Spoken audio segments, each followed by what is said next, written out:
everybody. Hi YouTube. Hey, this video is specifically for Brian Stewart. Brian Stewart still calls me on the phone. We still talk all the time. Brian, here's my question to you, buddy. I think we did some talking on it once already. You told me to get down there on that crank and take that distributor cap off and rock that crank back and forth. I heard this motor running myself. As soon as you hit the battery and start it, it would run.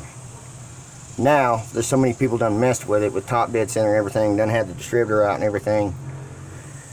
I wish they'd have just left it alone, man, and let me call you first. But he didn't want to have patience, and so everybody's over here and they failed. But we suspect it's the timing chain, because as soon as you hit the gas, it died. We went and had another carburetor put on it, rebuilt. We had a rebuilt one put on it. Then we put the new carburetor on it.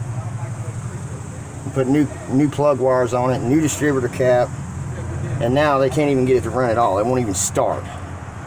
The guy that was running it had the starter locked on. He'd just leave it sit there and turn over and over and over and over and over and over. I was surprised it didn't burn out the damn starter. But anyway, if you want to help me and see if I can get this thing running for him, I'd appreciate it, Brian. Just call me. You can walk me through it, man. I'll make the video for you. Here's another thing. That's that buddy Mark that bought me that toolbox. That's his car. That's that Montego.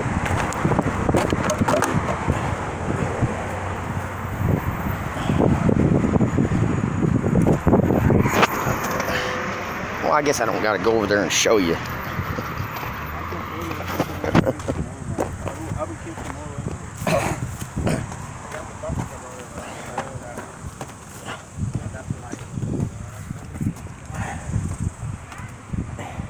Anyway, this thing here is going to the junkyard tomorrow. We got somebody to haul it out of here for free, just to get it out of here. We're fixing to put this motor, that LS motor.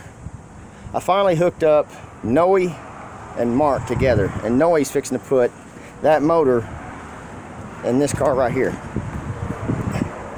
Man, it's getting kind of exciting around here, man. I'm glad I brought two people together in this world, because they needed each other, really. Well, actually, Noe has them lined up, man. He just does them over and over and over and over and over. But Mark needed a guy like Noe. He's going to put that LS motor in this.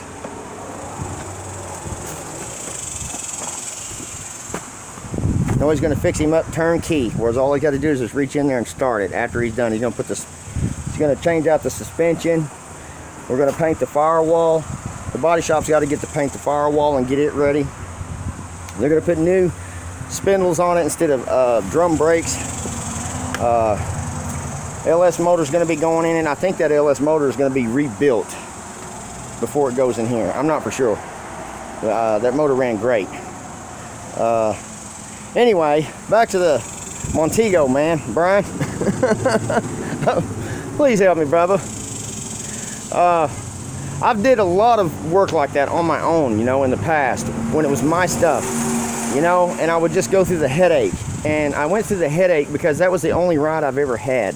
You know, I'm not ever had. That was the only ride I had at the time. When I had to fix stuff like that by myself, I would fix it myself, because I had no choice. I had no money, and I would just do it and do it and do it and mess with it and pull my hair out until it was done.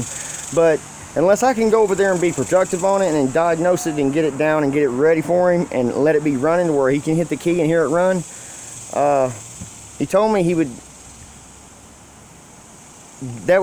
he's given me the opportunity that if I want to, I can get that car.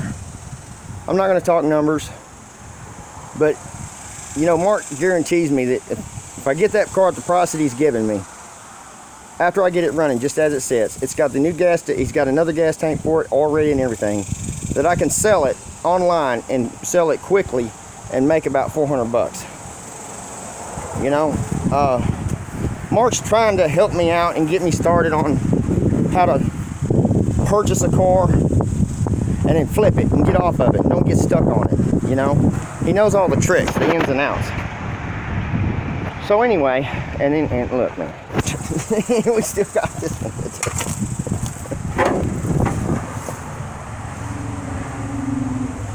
See, he's got them all over the place. We just got to finish them. It takes a little time to restore these old ones like this, you know. It's not a quick process. We do a lot of collision work, and sometimes the collision work over here gets done a lot quicker because they're collision jobs. They're for car lots, crap like that. They're just everywhere, you know. Look at this one. I said, oh my Lord, look at that motor. You see how far that motor's moved and curved? Look at that. I said, my God, dude, how the hell are you gonna fix that? No problem. Will you fix it? Anyway, Brian, if you could, man, give me a call. I missed you at noon when you tried to call me. Call me, buddy. Brian just, he's the one that's been in my butt from the beginning to get out here and try to do something and move forward with it, man. And he's one of them kind of guys where he'll help out for a long time, give somebody a lot of advice for a while. But after it comes to a certain point, he'll start getting angry and mad at me. Because, you know, impatient, you know, like, because I understand. It's one of them things where after he's put in a lot of hours with what he's did for me and put in a lot of findings and helped me so much, man, I can't really blame the guy for being impatient like he is. He just doesn't want to give me advice and watch me just sit and not do nothing, you know. He doesn't want to waste his time if I'm not going to give the effort. And that's what I wanted to explain to everybody out there, you know. Anyway, Brian, give me a call, bro. I need your help. See you later, buddy.